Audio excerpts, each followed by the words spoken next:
pleasure to introduce to you the man of the hour, Tony.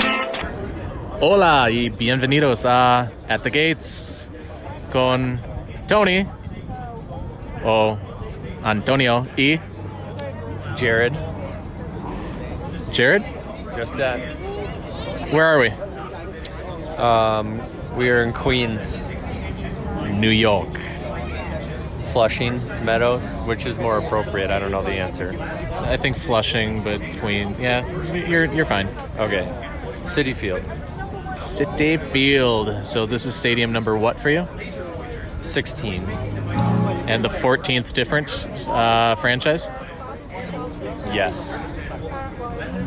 You did a lap around this field already on the outside. What do you think?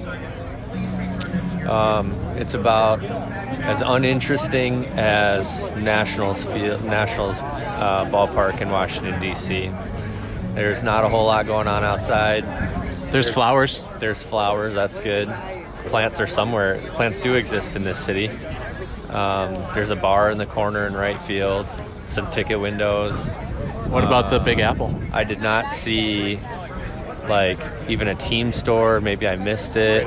Oh, is it? Yep. I missed it then. Oh, I see the sign now. So I did miss it. And then there's a Big Apple. And that's it.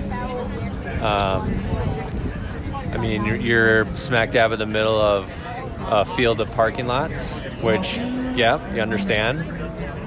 There's a train line right there. And that's about it. We flew in a few hours ago, and what did you think of the skyline of New York City, Jared? We didn't get to see it. So Tell the folks what happened. we thought, hey, let's have this bright idea of Let's back up. Where were we sitting?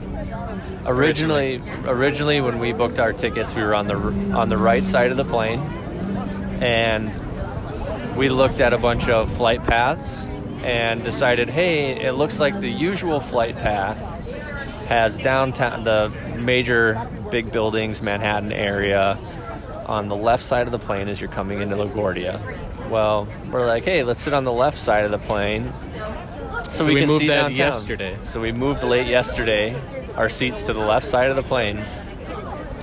As we're flying into LaGuardia, they route us around Manhattan and loop us up through the north side of town, back around to the east-west landing strip of LaGuardia, so that we come in that way, and we didn't even get to see downtown. So, yeah. That's called outthinking yourself. Yeah, we thought too hard on that one. We tried, though. Usually it works. Apparently today it doesn't. Yeah, that was pretty much 1 week's worth of flight paths that all they had on FlightAware, and none of them matched what we went through today. Absolutely not one of them. I'll watch it. What do you expect today at Citi Field? It's already mayhem because it's bobblehead day too, and a Saturday. Well, I'm let down because they just changed their bag policy 5 days ago. It sounds like I might not be able to get my camera in the door, which is even a bigger letdown. So I'm not really happy with this place so far. Their team sucks on the field, and it sounds like their team sucks off the field too, with all their rules and stuff. So I'm just hoping that there's a baseball game, frankly, today. That would just be the worst of it. We get here, all these stupid rules, and then all of a sudden, no game, even though it's a perfect day. Well, Carlos Gomez is on the team, so that's the bit of good news. Okay. What? You like Go-Go? Former Twin? We do? Yep. We have to move. We're moving. All right, we had to move about 20 feet over. Not even. Jared will be back. He is. That's your water.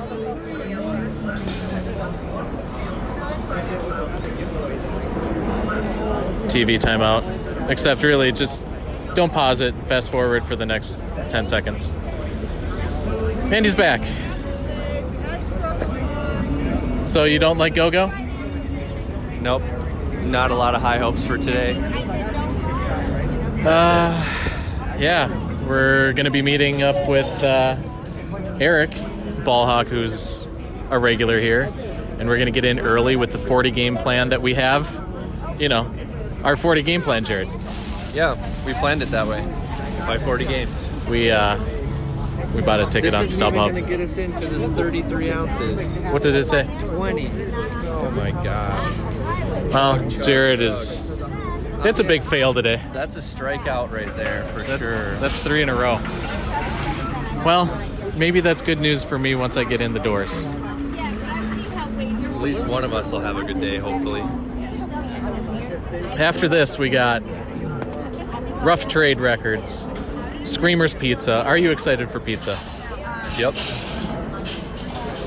Should we get the Mets pizza? Or do you not want to be let down once more? I'm pretty sure after this strikeout, I'm not getting Mets pizza today. I think if you ordered the Mets pizza, somehow you would get diarrhea and explosive vomiting. Probably. That would be just my luck today. Well, what else do you have to say? Anything about the flight? Anything about the trip? Anything that you're looking forward to? What's on Jared's mind? What would he like to That guy looks like get out? Goldberg. All right. That's all you got? That's pretty much all I got. Yeah. All right. Well, maybe you'll hear us again. If not, either we died or we just decided not to record a second part. Post game / during the game, because the game didn't finish by the time we left. Recap. Jared, what are your thoughts on Citi Field? I know that it's probably top 5. You silly bitch. Was it as bad as what you were thinking after all the panicking and all the frustration? Well, did we talk about that in the first part? I don't remember. Either way, Yeah, we did, because we said something about rules. the outside is reasonably boring. It's in a giant parking lot. Okay, fine, whatever. You gotta have somewhere to park. Understandable, right? And of course, they have Circus Olay going tonight. And there's a lot of people that go to that. It's a pretty cool show. So it's understandable. But the parking lot seemed to be pretty full that we walked through afterwards. Okay, fine. No big deal. You got a place to park. Getting inside, there seemed to be reasonably decent concession options. Getting around the ballpark was difficult. What were the concession ones that we had? We had Was it Mr. V's? Was that what it was called? something like that. Yeah, Mr. V's vegan. You had the brat, and I had the smokehouse burger, Beyond Meat. Beyond Meat, and they were reasonably good. I like the Impossible Burger a little bit more. That's okay. They're still pretty good. Navigation around the ballpark was kind of tough. A lot of congestion points, right? Yeah, but I think it was a function of the night that we were there more than anything. There was a lot of people there. Bobbleheads. There was a bobblehead night, and there was a lot of people there. I don't remember how many bobbleheads they were giving out, but there was a significant enough amount of people there that congestion was pretty bad behind home plate at most levels. And then in the outfield section in right field, congestion got pretty bad too. What were the positive notes? I kind of like the configuration. It's not the greatest, but I like it. The shape is nice to me. The outfield fence is really weird. I think that's a function of someone's imagination more than anything. It's not like Fenway where it's weird because it has to be. Yeah. It's weird because someone decided it was going to be weird. And then they've tinkered with it numerous and times. made it more weird. Okay, fine, whatever. We also talked about the lights. You like those arching Yes. cascade lights? Yes, there's 5 levels. It wasn't that obvious for me to get up and down how to do that, other than, hey, I finally found a stairwell. There's a ramp on one side. A lot of people seem to be taking the elevator. And the escalators? And the escalator. Like, there was one escalator that I saw that would go up, and I didn't even know if that was the right one to go. The sign didn't seem to make sense to me, so first timers issues, I guess, right? But regarding the light standards, we talked about Target Field has lights in the canopy, which is really cool. That was a sort of innovative idea for baseball at the time. This ballpark has the traditional light standards. The bank of lights is curved in like 5 or 6 or 7 rows, something like that. I like that shape. I like that it kind of makes a wavy ribbon pattern. And it feels old school. Old school, yeah. In my opinion, there's not really a lot that stands out. The bridge is kind of cool. The Jackie Robinson Rotunda. I liked that. Cool. The Rotunda's cool. Shake Shack with the lights in center / left field. What I really liked is that section of the ballpark in the outfield behind the sign, behind the scoreboard, and then at a couple of levels behind home plate, they had sort of food sections like that where a lot of people congregated. There were some activities and stuff there that it was nice to see people in those sections, because you can go to a few ballparks and see those kinds of places and not see people there. So it's good to see that people are there. Now, I don't know if that's original in the ballpark or if it's a new idea, but it's a good idea. There's a lot of people there.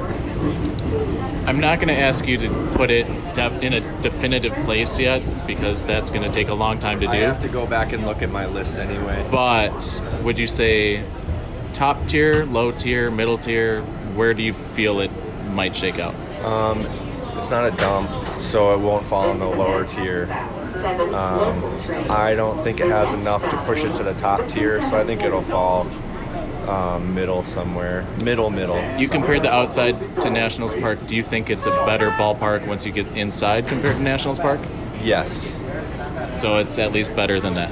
I'm not entirely sure that Nationals Ballpark is as nice inside as Citi Field is on the inside. That is fair. They've been doing a lot of work to the areas around Nationals Ballpark, so the outside could be a lot nicer from the last time we went, and they might have done something to the interior as well. But from the time that we saw it 2 years ago to today, comparison-wise, both outsides were relatively bland, and interior-wise, Citi Field is a little bit better than that. Your anticipation, where do you think it's going to rank compared to the next two that we're supposed to see, the Yankee Stadium and Fenway? Do you think it could live up to that, or do you think it's going to be distant compared to any of those two? I think Citi Field in general could potentially last a long time. I feel like it's just one of those stadiums that's just, it doesn't do anything particularly over the top well, but it gets the job done, and it could last a long time, provided the team isn't just like, oh, we need to build a new one every 20 years kind of thing. Comparing to Fenway and Yankee Stadium, I feel like Fenway's never going to go away. I feel like they're going to hang on. How about for your rankings?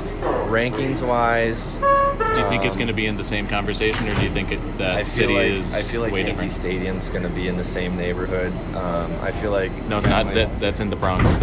We were in the Queens. True. Not literal neighborhood, though. Okay. I feel like Fenway is just going to be upper tier just because of the history and all that. But just because it's old doesn't automatically make it good for me. We talk about all those kinds of things, like how is it to get around the ballpark? Is it nice outside? What's the neighborhood like? All those things matter to me, and I think it'll be up there. Just it's not a guaranteed to be top 3 just because it's Fenway and it has the name and it has the history. So I want to close this out with 3 things from you.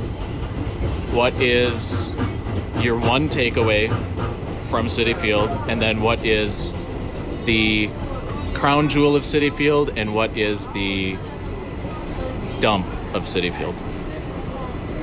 The crown jewel of Citi Field, I think, are the food areas behind home plate in the 2 or 3 different levels that it's on, and definitely the top level. There's a good one up there, or seems to be good, and then the one in the outfield are both pretty good.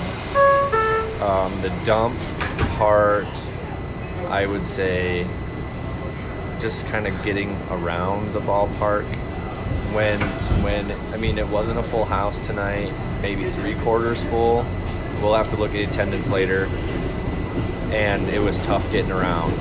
They had a lot of stuff in the concourses like Target Field does, congesting things more. Like Target Field's concourse is way wider, by the way. And so when you congest that with food stands and stuff, Target Field gets kind of tight. Here, the concourses are tighter, and then you add food stands on top of that. But at least they did curve the food stands. They don't just go in a straight line back. Right. And then Like your memory or takeaway, like the thing that's going to stick with you. getting up and getting down the different levels. Now, maybe I just missed the obvious ones, but I ended up taking the stairs every single time. So the easy escalators, I might have missed that. But I did like the food places, and yeah. So is that your takeaways? The food place is kind of like the positive? Yeah, I like the Affluent Center Field is iconic kind of deal. It's unique to the Mets, so yeah. Cool. And the Well, bridge. That's as true. well. Yeah. The bridge was nice. How do you feel about those things? All those questions repeated back to you. We can't cut it off. without Well, your I will go opinion. through my 3 questions then as a way to wrap up.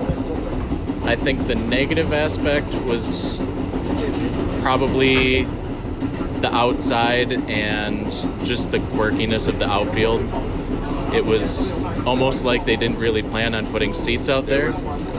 I'm glad you brought that up because that reminded me there are a lot of weird seating sections. A lot of dead areas and then a lot of areas that are open that you can see that most teams kind of try to put behind closed doors. Yeah. Like part of the bullpen, not even just the bullpen, but like the hidden intricacies of the bullpen and like empty Yeah. security areas. Like that's just weird. There was a lot of weird areas in the ballpark that were exposed that probably Yeah. shouldn't have been. And I could see then upper skirt kind of thing. positives, or the positive thing, I would say, for not having a sight line, it still looked decent. Like the ballpark was enough to make your sight lines in there feel okay. Good. Yeah.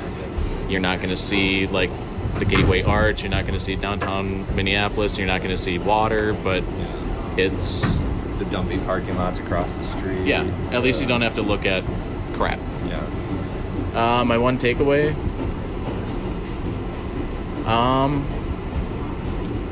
that it's a very,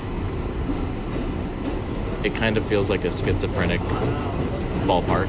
Like it has high highs and low lows, and it's kind of Not a clear, coherent thought is what you're saying on how it was put together.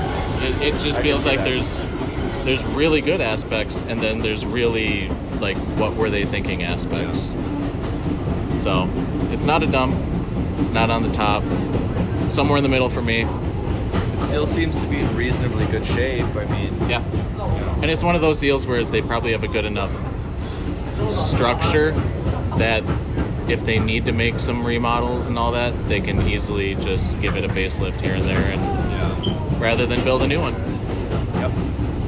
So I think we're getting close on our train, and that's been At the Gates of the 7 train. Anything to say? Choo choo.